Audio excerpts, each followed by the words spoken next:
Deus fala com Samuel numa visão. É o título desse trechinho, deste capítulo. Ele diz assim: o jovem Samuel servia ao Senhor perante Eli. Naqueles dias a palavra do Senhor era muito rara, as visões não eram frequentes. Certo dia, estando deitado no lugar costumado, o sacerdote Eli, cujos olhos já começavam a escurecer-se, a ponto de não poder ver, e tendo-se deitado também Samuel no templo do Senhor, em que estava a arca, antes que a lâmpada de Deus se apagasse, o Senhor chamou o menino: Samuel, Samuel. Este respondeu: eis-me aqui. Correu para Eli e disse: eis-me aqui, pois tu me chamaste. Mas ele respondeu: não te chamei, torna a deitar-te. Ele se foi e se deitou. Tornou o Senhor a chamar Samuel.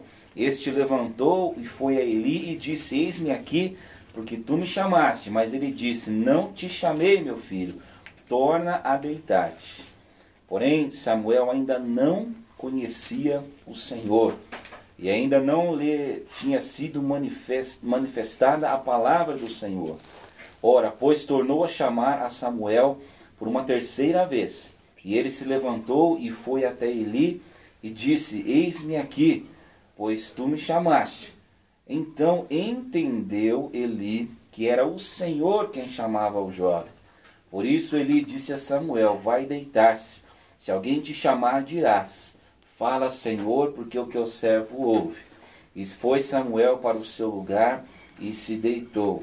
Então veio o Senhor e ali esteve e chamou como das outras vezes: Samuel, Samuel.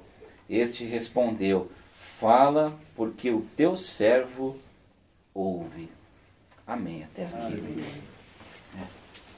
Esse personagem, Samuel, quando a gente vê esse nome, ou lê esse nome, é difícil não lembrar antes dele, da mãe dele. Samuel é o fruto de um milagre de Deus. Todos nós recordamos a história, quando Ana, já sem nenhuma esperança, tinha o seu ventre cerrado, se sentia amarga na alma, no espírito, porque desejava, acima de tudo, ter um filho, e esse filho não chegava, não vinha. Ela vai até esse mesmo templo aqui no qual nós vemos que acontece essa passagem do chamado do jovem Samuel, e ela ora ao Senhor, e o Senhor a ouve e a abençoa, e responde às suas preces, o seu clamor. Samuel é um milagre ambulante, nos mostra que o Deus que nós adoramos é Deus que ouve a oração do oprimido, do aflito, como Ana estava com o coração aflito, oprimido, e ela não foi ouvida pelos homens. O sacerdote, naquela ocasião, não entendeu a oração dela. Chega a dizer que ela estava bêbada, amaldiçoa a vida dela. Você vem aqui bêbada no templo, está fazendo o que aqui dentro, embriagada? E ela fala: não, meu Senhor, eu sou mulher de alma atribulada. E ela desmancha, se desmancha em lágrimas, conta toda a sua história. E Deus então a abençoa e nasce essa criança, Samuel. Samuel, se a gente lembrar, ele tem um papel muito importante na história do povo de Deus. Ele é o homem que foi responsável por ungir a Davi, rei de Israel. Então tem uma mudança do sistema tribal para o sistema de monarquia. E Deus deu a oportunidade, a honra para Samuel, através das suas mãos, através do seu ministério, contemplar essa mudança. E o texto que nós lemos faz algumas observações sobre a vida de Samuel. Antes dele ser o sacerdote, antes dele ir lá e ungir a Davi sobre Israel, de ungir a Saul, antes dele ser já aquele homem conhecido em todo o reino de Israel, algumas coisas que acontecem nesse texto que trazem algumas lições para nós. Algumas expressões que ficam nesse texto, irmãos, me chamam muita atenção. A primeira está no verso 7, quando a Bíblia diz assim: porém Samuel ainda não conhecia o Senhor. Olha que afirmação interessante. Porém Samuel ainda não conhecia ao Senhor. Quando nós vamos ler a história de Samuel, como de costume, conforme a mãe dele ergueu votos a Deus, assim que o menino desmama, está lá no capítulo 1, no capítulo 2, ela leva o menino, entrega o menino no templo, e ele cresceu no templo. Né? A infância de Samuel foi diferente da infância dos outros meninos. Ela leva Samuel até a cidade de Siló. Siló era o centro religioso de Israel naquela época, lá onde estava um templo, foi erguido naquele lugar, lá estava a Arca da Aliança. Aquele lugar então era um lugar de culto, era um lugar de encontro para adoração, e Samuel cresceu ali. Era de costume naquela época, irmãos, os profetas terem auxiliares, ajudantes, pessoas que iam crescendo desde a sua meninice ao lado do profeta. Exemplo, a gente tem Elias, Eliseu, Elias e Gease, e no caso aqui, Eli e Samuel. Enquanto as outras crianças brincavam, corriam pelos campos, pelas campinas, Samuel estava no templo, aprendendo as coisas do templo, aprendendo as regras do culto no templo, aprendendo as regras da liturgia, e não eram poucas não. Eram muitas regras. A infância de Samuel se deu com essa familiaridade, com aquilo que era religioso, com as coisas religiosas, com as doutrinas religiosas. É interessante, 1 Samuel capítulo 3, verso 7, 1 Samuel capítulo 2, verso 18 e 19, faz uma observação interessante. Todo ano, Ana voltava lá no templo e trazia uma túnica nova para Samuel, porque ele foi crescendo lá. Então a túnica dele foi ficando curta, né? Normal, ainda quando a gente chega na adolescência, que a gente começa a esticar de uma vez, Samuel cresceu ali, passou todo o seu tempo ali, uma boa etapa da sua vida ali. Os estudiosos, eles têm um consenso que quando acontece esse chamado de Samuel, ele já estava na adolescência, provavelmente já era um moço de uns 14 ou 15 anos, mas algo interessante que o texto diz, apesar de ter nascido e ter sido entregue logo ainda criança no templo, conhecia o templo todinho, conhecia todos os horários das liturgias, conhecia todos os rituais, conhecia tudo o que era religioso. O texto faz uma observação interessante. Samuel não conhecia a Deus. Aqui eu tiro uma primeira lição para a minha vida e para todos nós. Conhecer as coisas da religião não basta. Conhecer a placa da igreja, conhecer a denominação, não basta. Nós podemos ser grandes conhecedores das coisas religiosas, podemos conhecer as doutrinas, podemos ter informação sobre Deus, podemos ter um longo tempo de igreja, ou talvez não, mas o que Deus quer de nós é uma vida marcada pela intimidade. O relacionamento que Deus quer conosco não é apenas estar na igreja, não é apenas conhecer as coisas da igreja. É bem possível que eu conheça tudo da igreja. Eu posso nascer, me criar na igreja, envelhecer na igreja, morrer na igreja, mas não ter nascido em Cristo, crescido em Cristo e morrido em Cristo. Há uma grande diferença em ser um conhecedor dos rituais, das doutrinas, dos preceitos e ter uma vida de intimidade com Deus. O que Deus propõe para nós vai muito além de religiosidade. Vai muito além de frequentar um culto, frequentar uma igreja. O relacionamento que Deus quer para nós, irmãos, isso é que é muito lindo. O que Jesus propõe para nós, no sangue de Jesus, é um relacionamento profundo, sincero, verdadeiro, no qual não só nós sejamos conhecedores de Deus, mas no qual Deus nos conheça.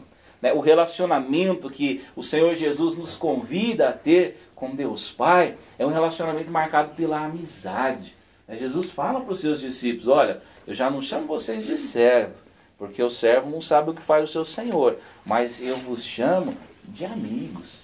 É um relacionamento muito próximo, é um relacionamento no qual não há segredos, no qual não há distância, no qual não há máscaras, não há mentiras. É um relacionamento de coração aberto, sincero para Deus. É interessante, nós vivemos num mundo cercado de tanta religiosidade. Não é? Se a gente observar, a gente não sabe contar. Se cada um aqui falar o nome de 3 ou 4 igrejas, nós vamos sair daqui hoje. São tantas igrejas, tantas placas. Hoje se fala tanta coisa de religião, de religiosidade, mas o que eu observo é falta de relacionamento com Deus. Religiosidade está sobrando. Placas de igreja nós temos aos milhares, às centenas, às dezenas. No bairro da nossa casa tem um monte. Você dá uma voltinha lá no bairro da sua casa, você vai constatar isso. Mas está faltando um relacionamento com Deus, vida no altar, vida de consagração, vida entregue para Deus, vida de compromisso com Deus, vida de andar com Deus lado a lado, dia a dia após dia. E eu me pergunto, o que adianta a religião se não conhecermos a Deus? O que adianta passarmos tempo da nossa vida na igreja, dedicando, se esmerando para lá e para cá, e não termos uma vida de relacionamento com Deus? Samuel ainda não conhecia o Senhor. Qual é o nosso relacionamento com Deus? Qual é a principal característica do nosso relacionamento com Deus? É a intimidade? É a cumplicidade? Deus quer ser esse amigo. Deus quer ser esse Deus presente, não um Deus distante. Está lá no trono dele, de vez em quando ele lembra da gente, dá uma olhadinha assim para ver como é que a gente está indo.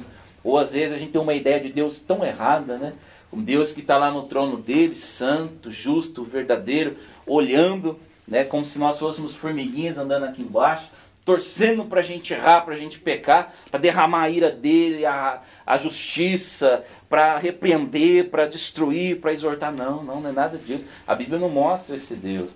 O Deus que a Bíblia revela em Jesus é um Deus que chama a gente para conhecê-lo, para entregar o coração para Ele, para viver para Ele, para consagrar a vida para Ele. É um Deus que sabe que a gente vai errar, sabe cada tropeço, sabe cada dificuldade, sabe cada vez que a gente vai esmorecer, sabe quando a gente vai negar, sabe quando a gente vai fraquejar, mas é um Deus que continua em Jesus, com os braços abertos, chamando filho meu, filha minha, ande comigo. Qual é a marca do nosso relacionamento com Deus, gente? Nesse mundo tão corrido que a gente vive, nessa agenda louca que a gente tenta atender de todos os meios, de todas as formas. Qual é o nosso tempo? Qual é a característica do tempo que nós temos com Deus? Da vida que nós temos com Deus? É a intimidade? Ou nós estamos que nem Samuel, Ainda não conhecemos a Deus. Outra coisa importante, outra coisa que eu observo nesse texto. Então entendeu Eli que era o Senhor quem chamava. Verso 8, olhem na sua Bíblia. O Senhor, pois, tornou a chamar a Samuel a terceira vez, e ele se levantou e foi a Eli e disse, eis-me aqui, pois tu me chamaste. Então entendeu Eli que era o Senhor quem chamava. Eu acho interessante esse texto. O profeta Eli, aqui o sacerdote, diz o texto, já estava ceguinho, tadinho. O texto diz aqui que ele era avançado em dias, e a primeira coisa que vai embora é a vista, as vistas, né, Paulo? Por isso que eu não uso óculos, Paulo, tá vendo? Eu não uso óculos, a Gabi não usa óculos, nós somos jovens, né, Gabi? Gustavo, o Rafa ele usa, mas não traz. Larissa não usa óculos, né, Valdir? Né? As vistas, a audição. Eclesiastes fala isso para nós, O guarda da casa vai fraquejando, os braços vão perdendo as forças. A velhice vai trazendo uma série. Ele já era idoso. E Samuel estava ali então. Ele foi se deitar e ele ouve chamar. Samuel, Samuel. Só pode ser Eli. Era ajudante do profeta. Estava ali para honrar o profeta em tudo, para aprender. Havia uma relação de respeito, era mestre, discípulo. Ele vai correndo. Não tem dúvida, o Senhor me chamou? Eu não. Então eu volto a dormir. Ele volta a dormir a segunda vez. Samuel, Samuel. Ele vai correndo de novo. Aí eu fico imaginando qual dos dois pensou que era brincadeira, Se Samuel pensou que Eli estava brincando, ou se Eli pensou que Samuel estava brincando. O Senhor me chamou? Não, não chamei não, volta a dormir. Às vezes Deus fala tantas vezes, a gente não entende que é Deus falando. E ele falou pela terceira vez, Samuel, Samuel, e ele vai para Eli. E ele ainda não entendeu, mas Eli entendeu. Olha, só pode ser Deus, se não sou eu. Essa não é brincadeira à toa. Então é Deus. Vai, deita de novo, e a hora que você ouvir a voz de novo, você diz, Senhor, fala que o teu servo ouve. Samuel não conseguiu entender, nem pela primeira, nem pela segunda, nem pela terceira, que era Deus que estava falando. Na cabeça dele era Eli que estava falando, no entendimento dele só podia ser o profeta Eli que estava falando. Algo atrapalhou Samuel para que ele não entendesse, faltou experiência. Não foi maldade, faltou foi experiência. Ele ainda não conhecia Deus, diz o texto aqui. As visões eram raras, diz o texto, as manifestações de Deus eram escassas, ele não tinha experiência com Deus, ele tinha muita experiência no manuseio do templo, das coisas religiosas que estavam ali, mas experiência com Deus ele não tinha ainda. E a falta de experiência não lhe permitiu entender que era Deus quem estava falando. Eu tiro uma segunda lição para as nossas vidas, para a minha vida. O que nos atrapalha de ouvir Deus? No caso de Eli foi a falta de experiência. E nas nossas vidas, e na minha vida? O que me impede de ouvir Deus? E Deus está sempre falando. Eu acho engraçado quando a pessoa fala, ai, Deus não fala comigo. Não, você que não aprendeu a ouvir ainda. O Salmo 19, meus amados irmãos, diz que o firmamento anuncia as obras de Deus. Não há discurso, mas no nascer do sol e no pôr do sol, Deus está falando, ele está dizendo lá. Deus está falando com a gente a todo momento. Deus fala sem palavras, inclusive no pôr do sol. Você já parou para apreciar a beleza no pôr do sol, gente? Uma noite de estrelas, aqui em Guarulhos não dá para ver isso, né? Eu gostava muito lá no interior, então a gente colocava, apagava todas as luzes da casa, colocava o colchão no quintal, apagava as luzes, ficava contemplando aquele céu, aquelas estrelas.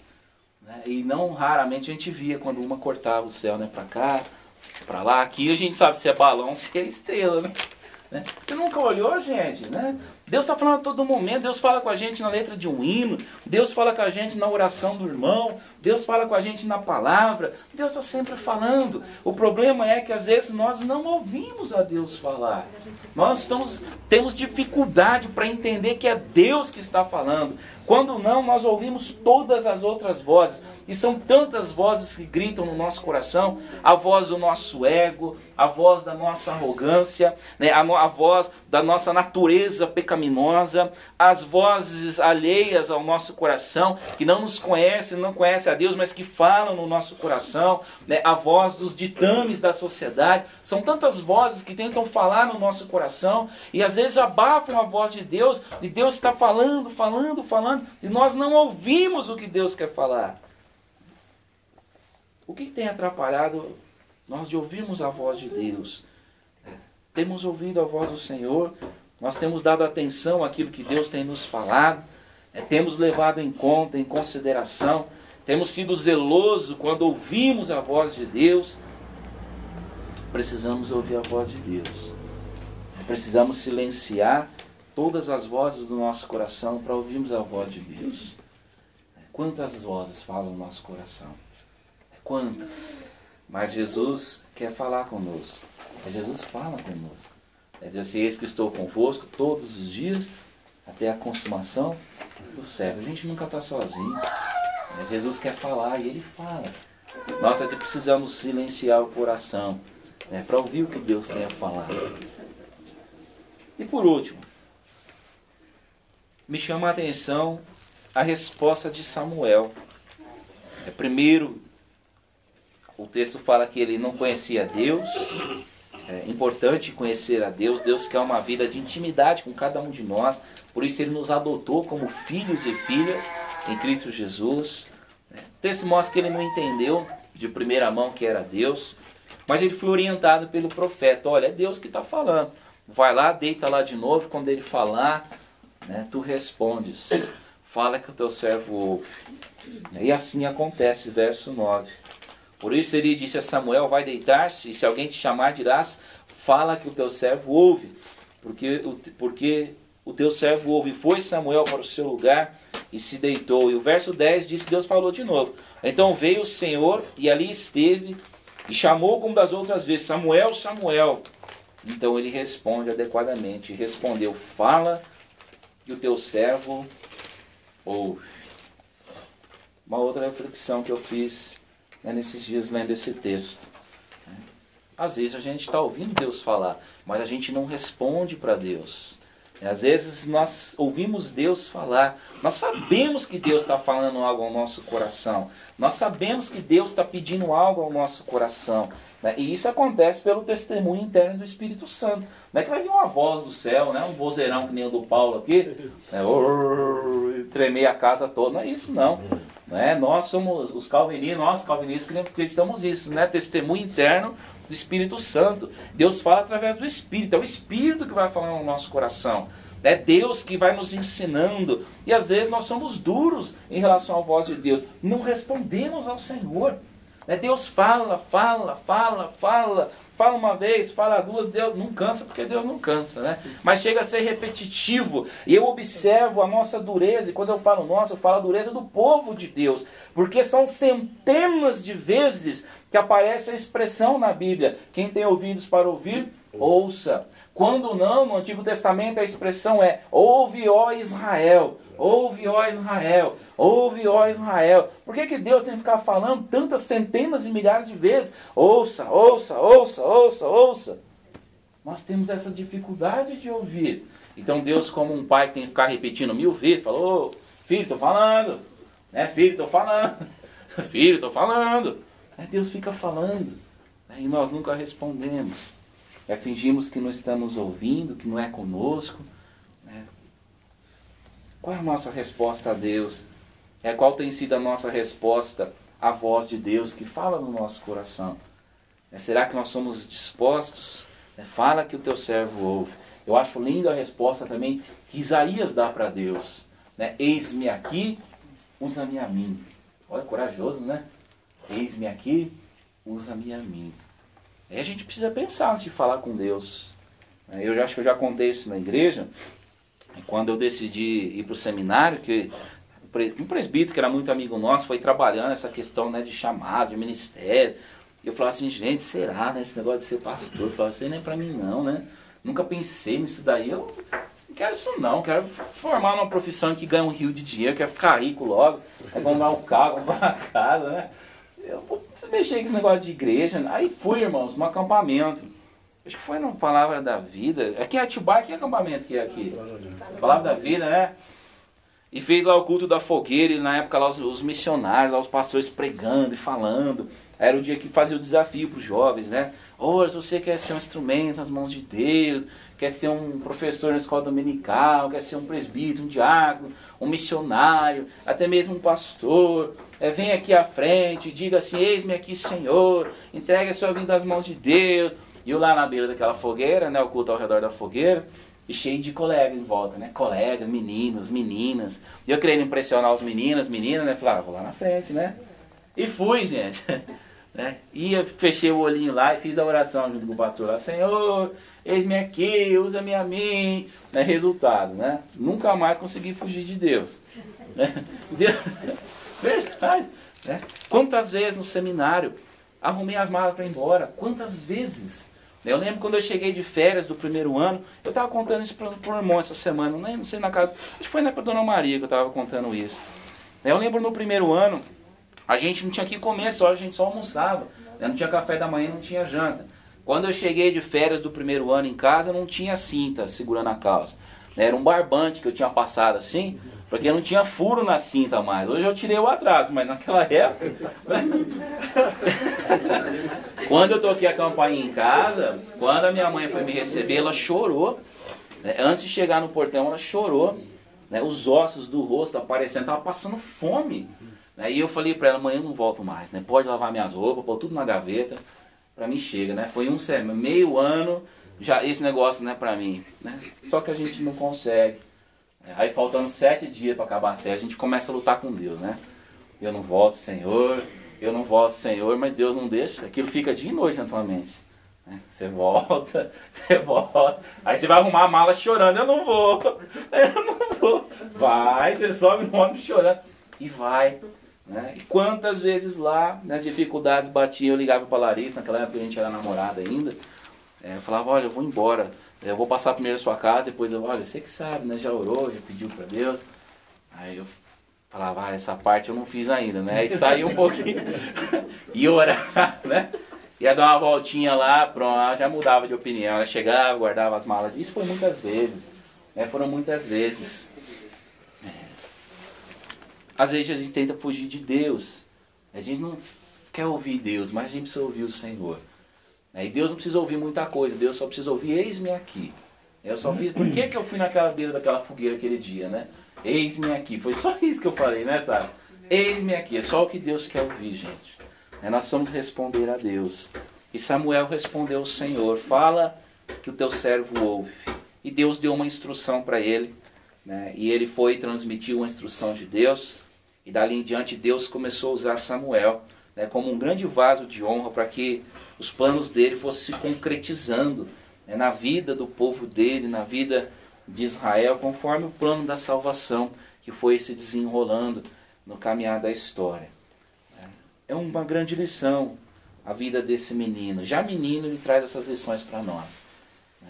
Que nós possamos ouvir Deus, ter intimidade com Deus, sermos conhecidos por Deus. Religiosidade por religiosidade, isso não presta. Deus não quer religiosidade. Deus quer que nós o conheçamos. Conheçamos o seu amor, o seu caráter, a sua vontade, os seus planos para nós. É isso que Deus quer. E quando Deus chama adiar, só é adiar. Porque se Deus já falou, Ele não vai te deixar mais em paz.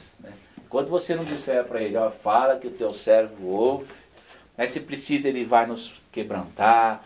E se for preciso para a gente dar atenção para a voz dele, Ele vai deixar a gente passar pelo deserto. Deserto é bom também, né? Deserto é a escola de Deus. A gente pensa que a escola de Deus é a bonança, não é não. A bonança é bom para a alma do homem, mas a escola de Deus é o deserto. Se você olhar a Bíblia, é no deserto que Deus testou o povo, Deus limpou, purificou, tratou, tratou um, tratou outro. Moisés ficou 40 anos no deserto, antes de sair puxando a fila daquele povo lá. Esse deserto é a escola de Deus. Às vezes Deus vai passar a gente no deserto, vai pôr na caverna, como foi Elias, né? Lembra Elias? Pode ir para a caverna, lá pede para morrer uma vez, 2 vezes, 3 vezes. Deus fala para ele: não, nem aqui não, pode parar com essa bobagem. Ele levanta e corre. E nós vamos ouvir Deus de uma forma ou de outra. Deus vai preparar esse momento. Que seja isso por amor, que seja por alegria. Eis-me aqui, Senhor, fala que teu servo ouve. Esse mês é um mês tão importante, o mês da família. E as nossas famílias? Eu penso, as nossas famílias estão atentas no que Deus está falando? E as nossas famílias?